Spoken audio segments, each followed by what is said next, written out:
lubrication. The thing just became so easy, and it didn't take time. See, this country would transform in a minute second. It's not second per se, but in a very short while, once the system is plugged in, the right system is in, you'll be shocked how good we are. Even the civil service that some people complain about, you will see how effective and efficient.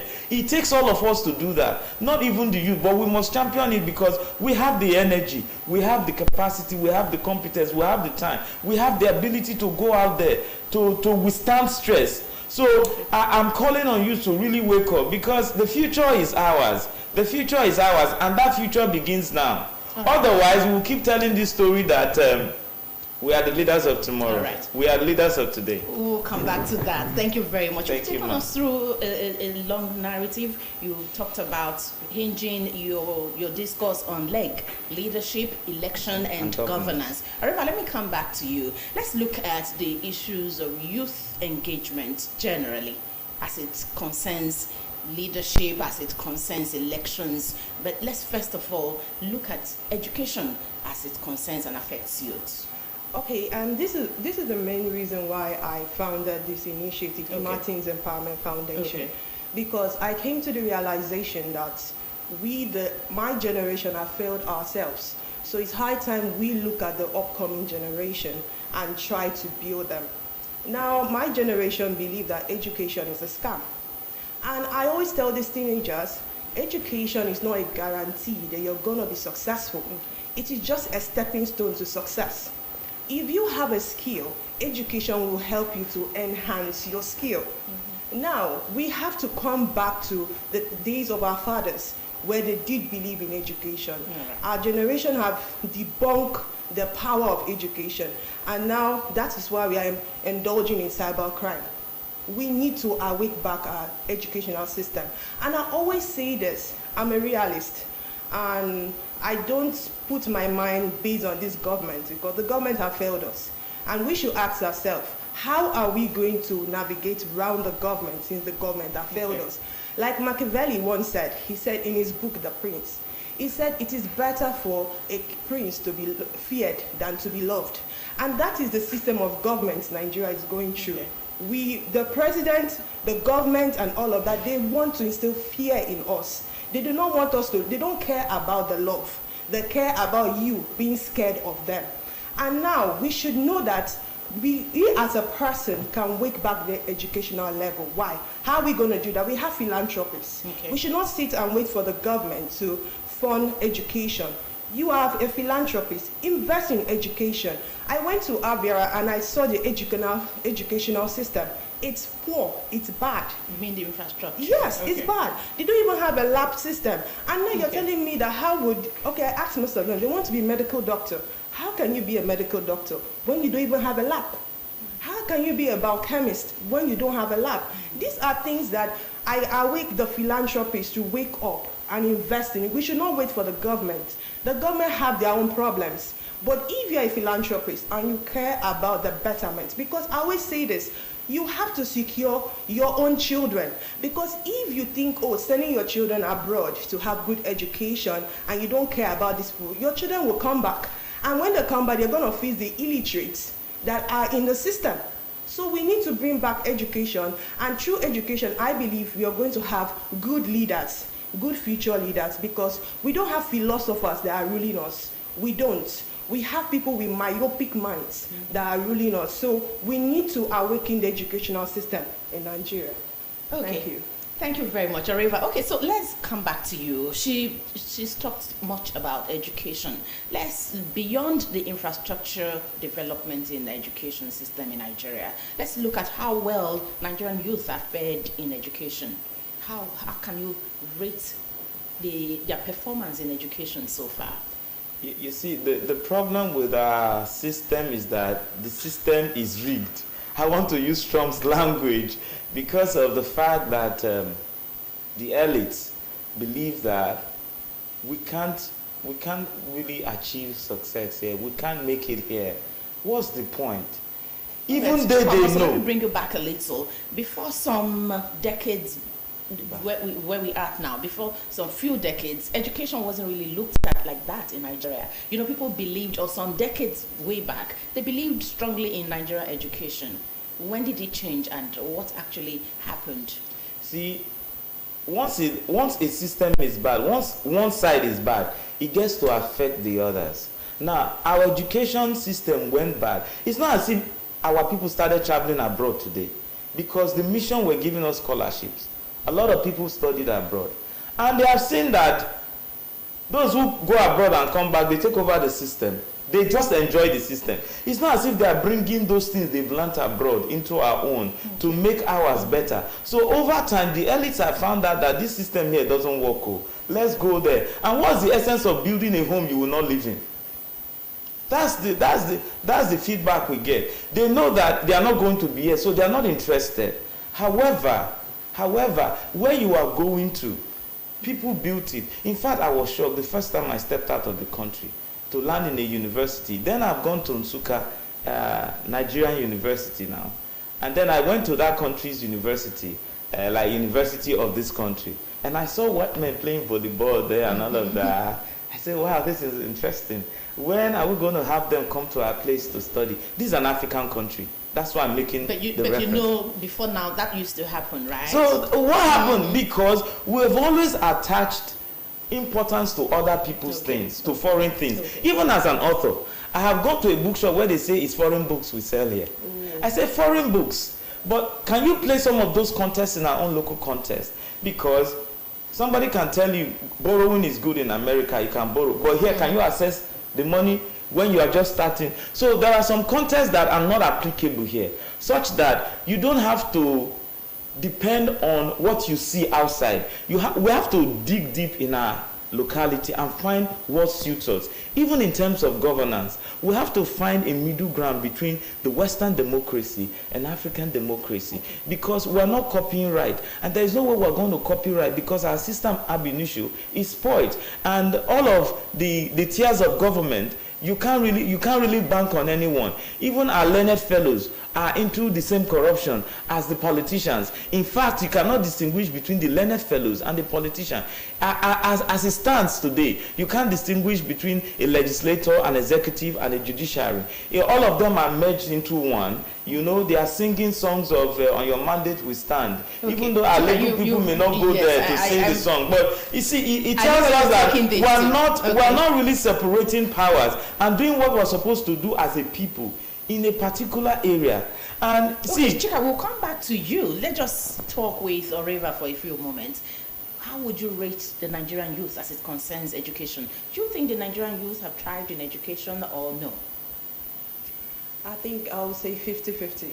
50-50. Yes. Chika, what percentage how did you rate it? We're very good. I will rate a bit higher than her. Okay. I would say 70-30.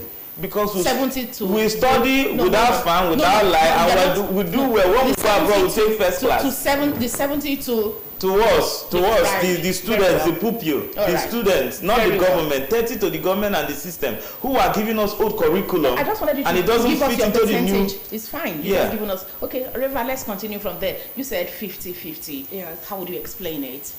When I say 50-50, we would have gotten to at least 70, like what he's rating us. But I would say that if you check the attraction when it comes to the educational system, like the students, the pupils you talk about, I would say it is the international level. Our students in the international level are not basically we here.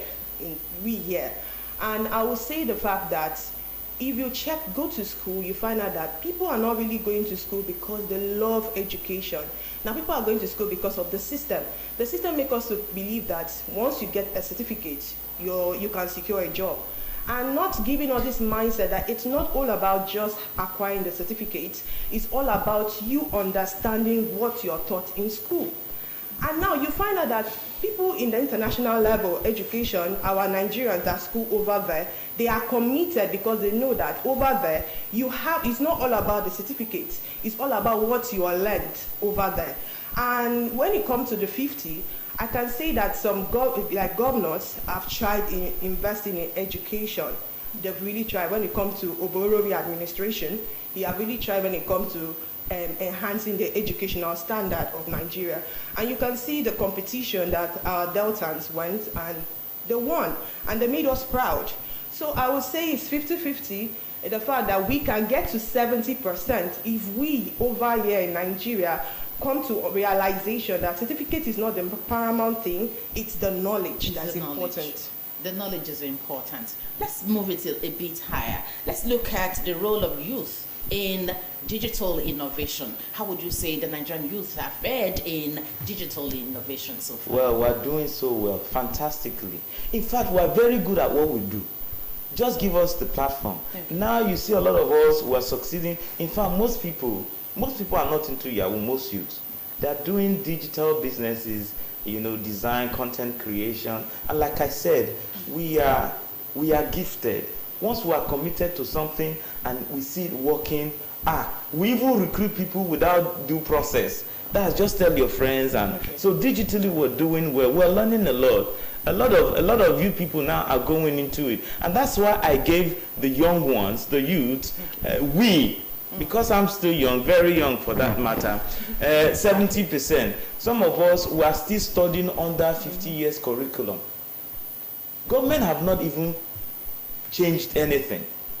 It is us that are discovering that some of these subjects and courses that we've been running into no longer, NUA living. There's so many competitions there. There are new areas. It's called innovation. It's called leverage. And that's why I tell people, when you argue some things, they say US is over 200 years. Therefore, we should not complain in our country that how many years are we?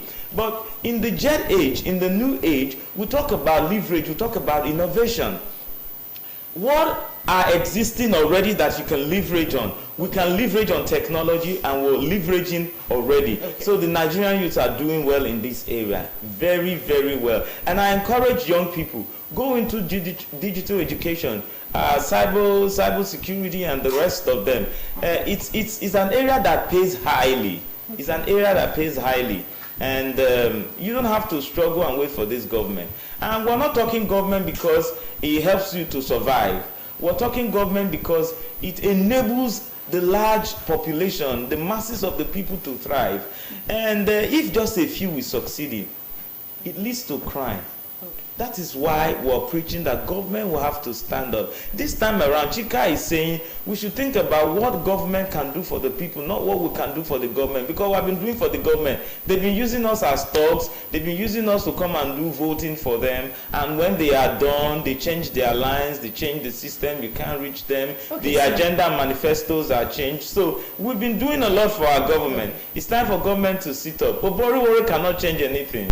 He's just 2 years into the government. Yes, he may be doing, but he's too quick to give him credit for anything, because 2 years in office cannot change the damage of over decades. So I won't give it to him.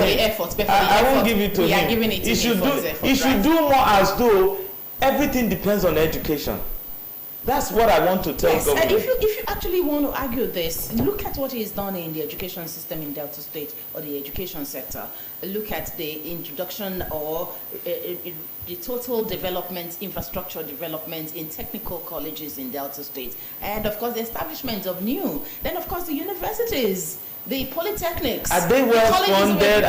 See, it's not a question of establishing them. I went to school in Nigeria and in Delta State, and our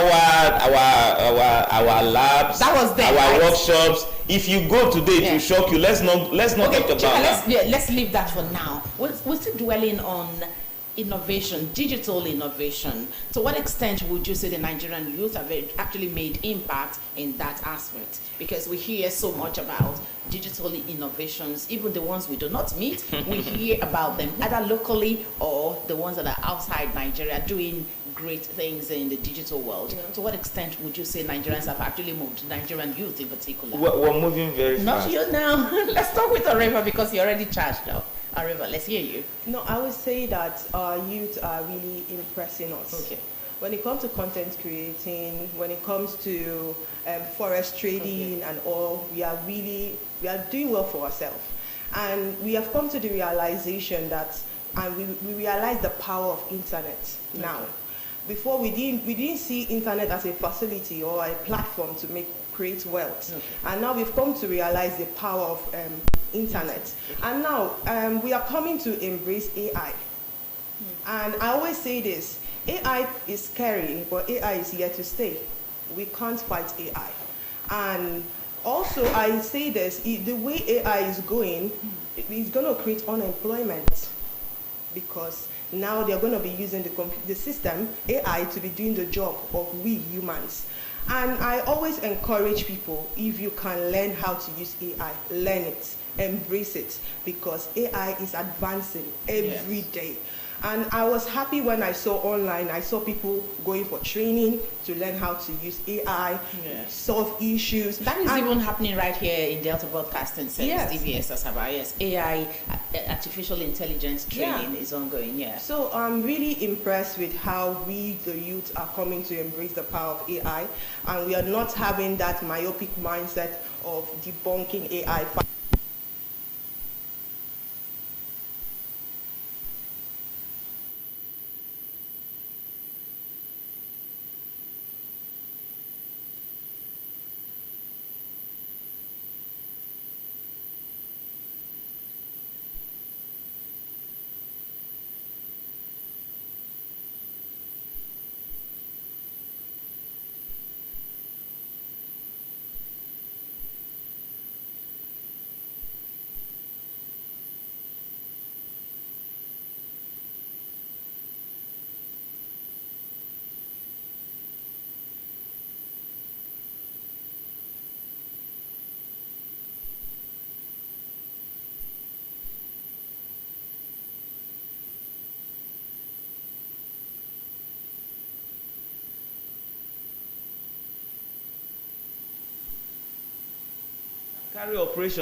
Carry on operations doesn't mean surgeons will not be there. So we must open our minds to learn. It's an added advantage. So we're not embracing it for us, we're not embracing with fear. We're embracing with, it's like you have a tool to assist you in your work. But you must know the work to be able to tell the tool what to do for you. AI will not solve all human problems. Humans will solve their problems and other problems. So we have to embrace it, as it were. Learn it, because there are new environment. I tell you, this is a jet age. There are new areas we must go into. And if you're the first, and if you're good at it, you will excel very, very well. Instead of depending on a system that is not working yet. Okay, let's move to another aspect as we celebrate International Youth Day. Youth empowerment. I know this will call for some lashing to our government, but let's say the way it is. So what extent or how much of empowerment have the Nigerian youth gotten, either locally or internationally, so we don't just hinge it on the government of Nigeria alone? I will start with you, Oriva. Yeah, let's go. When it comes to empowerment, you said we shouldn't go towards the government, but I'll say to we'll balance it. Hence I said, balance it. Yes, hence I said locally with our government and outside, because most of Nigerian youth are outside the country doing great. To what extent have they been enjoying empowerment? I will keep going. To me, I would say that when it comes to empowerment, the government have failed. They have failed. And I can't come to say what I don't know, or come and be praising the government whereas they failed us. We see programs of empowerment of these. At the end of the day, few persons are empowered. And they'll say they want to empower 5,000 persons. At the end of the day, if you check critically well, it's only 200 people that got the empowerment. But at least there was empowerment, or there were empowerment. Moral support, not empowerment. That's not empowerment, because at the end of the day, I will tell you that this money cannot fund their dream business. Now, someone is applying for, let's say 5 million, and we know the situation of Nigeria, that things are expensive. At the end of the day, you slash it to 1 million. What can the person do with 1 million? Let's be realistic. At the end of the day, they'll use that money and buy foodstuffs. It's gone. Now, me being a realist, I don't really stand to say, we should wait for the government for empowerment. I always say this, there are means of creating wealth without capital. We, the youth, we need to research that and find out how we can create wealth for ourselves without capital. Yes. Now, when I was in the university, I sell hairs, but before I started selling hairs, I had a client, a customer that I do pick hairs from, and one day he had new orders, and he sent me hairs. So I come and buy, and idea just got to me, and I was like, okay, okay, how much is this hair? He told me the hair is 35,000, and I told him, okay, what discount are you gonna give to me if You're buying more? If I pick this hair? I'm not gonna buy. I don't have money to start. I said I'm gonna pick this hair and take it to my cosmates. Okay. If they like the hair, they're gonna pick it. So how much are you gonna give to me as the cost price? And he gave me for 28,000. Since I know him for years, I took the hairs. I went to my met my cosmates, and I started selling hairs. I started creating wealth for myself without a capital, just using my sense to create wealth. And I can say there are a lot of businesses you can do without capital. You can go to supermarkets and be the front man, be the middleman to the supermarket. Okay, you know what? I'm going to bring in customers to you. How much am I going to gain each time I bring a customer to your establishment? You can go to hotels. Okay, I'll be bringing clients to check into your hotel. How much discounts are you going to give to me? Okay, Orefa is already proffering solutions right now. Let's dwell basically on youth empowerment. Chika, I know you have something to say. We'll come back to that conversation. Okay, Chika, let's hear you now. Yeah, I think, thank God she's someone in government and she did not come here to praise them. If she has praised them, I would also lambast her because I don't see any empowerment. You see, I don't want to mention office, but a very highly placed person in government talks about how that he goes to the village to give women 50,000 naira. And he calls it empowerment. For me, it's not empowerment, even in the village. For how long will 50,000 carry that woman? And remember, if he gives you today, he will not give you tomorrow. So if that woman wants to go into maybe, somebody should help me. What kind of business will she go into? Because empowerment is supposedly something that should sustain you. Something tangible. Yeah, it should sustain you over a period of time so that you don't come back to the place where you were empowered. Now, but when you give a woman 50,000 naira in the village, I don't call it empowerment. I can call it moral support or feeding money. You know, we see a lot of empowerment program, and I don't know, it was His Excellency I was listening to, that assuming you are the local government, and money is coming from the international scene, it will not get to the federal government, it will not get to the state government will not give it to you. We should know that as the money is moving, as the money is on transit, before it gets to you, it would have reduced to nothing. She was even considering to say that you have a program of, say, a 5 million naira proposal and they are giving you 1 million. Government will call you for empowerment and will give you nothing. There was one we did in the last administration. I got a laptop. That's the empowerment for someone who wants to go into CCTV, security system, you know, doors and all of that. And I was wondering, if you are to empower me, you should give me something that should help me to be able to have an office, you know, go out, you know, bring. And guess what? They said no, the knowledge is important. They'll make it look like you don't have knowledge. I told them at that place that one of the biggest problems is not knowledge. Most of the people here are graduates, they have knowledge. It's how do they apply this knowledge? But you know what happened? These people that said knowledge is important, when he got to campaign, they now said that program, they want to see how they can see they support you with some money. So they just came to the realization. Because again, they keep using the people. They make the people look like they don't know their left from their right. And they are weaponizing education, poverty in our system. So the problem is not with the people who wants to survive, who wants to live. Nigerian youths are struggling to survive. They are not living yet. We want a system that creates that enabling platform for people to practice what they know, to excel with it. We don't want to be referring to the international people, how we are doing well. We always do well outside. I have a man who left here. In 1 year, he told me the daughter was the best in mathematics in Canada. He's doing well. Not because that daughter didn't have brain here. Even if you have the brain here, it won't work. Even if it's working, the system will also give it to somebody who is more positioned. And these are the things we're suffering. We can have better empowerment system. I tell you, it is better to give 10 persons. That's what China did. They say in a year we want to meet so number of millionaires or so number of billionaires. It's better to empower 100 persons than to call 1,000 persons together in the name of empowerment, and at the end of the day all of them go back to square one. There are a lot of people who relocated from Lagos for that program, from different parts of the country, thinking that the state government, their state government, wants to empower them, because the entry into that program seemed like you have to be educated, you have to be graduate, some of them had master's degree, but what did they get at the end of the day?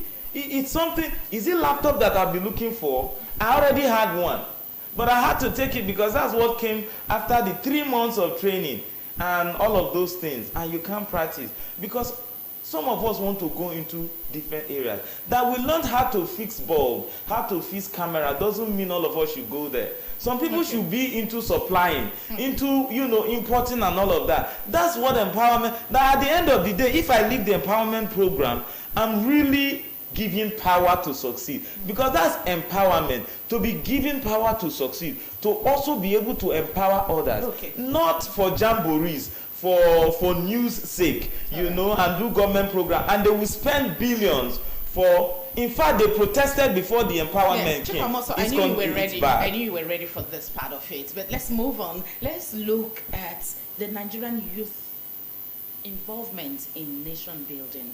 We want to start with you. River, let's go. In nation building. Yes.